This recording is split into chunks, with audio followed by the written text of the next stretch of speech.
Welcome to KIPP DC 3rd grade distance learning day 24. Today we're going to find the area of a mix of shapes, which means we're going to have to choose between two different kinds of work because it's going to be two different kinds of shapes. And that sometimes makes work confusing. Even if you did really great with day 21 and day 22 and day 23, when they get all mixed up together, it can be a little tricky. But first, let me say we're so proud of you for working on your math away from school. You are amazing. Now, we've talked about area being the number of squares that cover the shape, and we've talked about finding the area of all these different kinds of shapes, right? But now we're going to have to really keep them separate in our mind. These two shapes, this shape here, the green and the orange, and this shape here, the green and the orange, together make rectangles. They have two rectangles inside, and they make a bigger rectangle. This shape has rectangles inside, but it doesn't make a rectangle when it puts together. You might say it makes a staircase, or it makes funny looking L's. I don't know. It can also look like this, or this, or let's see what else. This. There's all kinds of ways that it can look. This doesn't make rectangles. So we're not going to show the same work. In this one, after we do our normal, find the area of one shape here, and find the area of another shape here,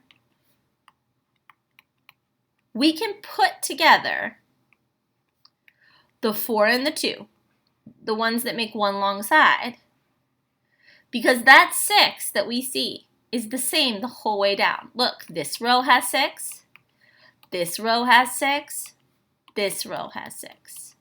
So instead of thinking of it as 3 rows of 4 and 3 rows of 2, we can think of it as 3 rows of 4 and 2. All the 3 rows still have 4 and 2 inside. It's 3 rows of 6. With this shape, we can't say that all the rows here, the 4 rows and the 2 rows, have the same amount. Look, this has 3. 1, 2, 3, 1, 2, 3. This has 5.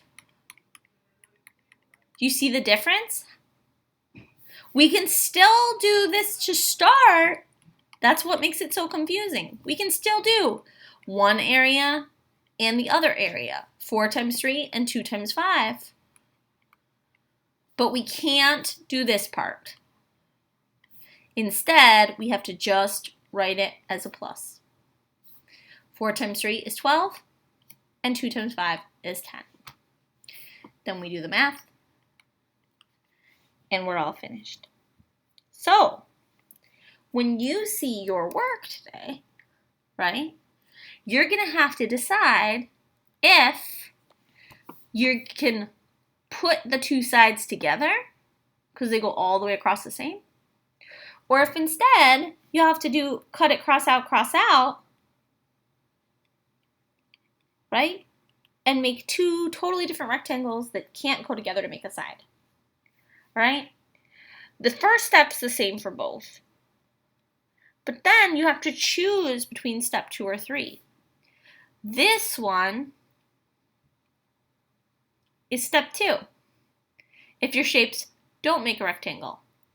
This one is step 3, if your shapes do make a rectangle.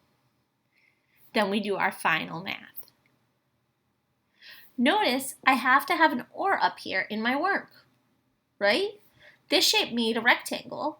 4 times 4 and 3 times 4 came together to make a rectangle, so they go to this work here. 7 times 4. This shape didn't make a rectangle. So when I was done making the 2, I had to put them together over here, 10 and 12. That's what I'm going to be picking. Either time, I'm either going to be doing this side because it makes a rectangle, or this side because it doesn't make a rectangle. All right, now it's your turn. Remember, you are a thinker, you are a hard worker, you don't give up, and we love you very much.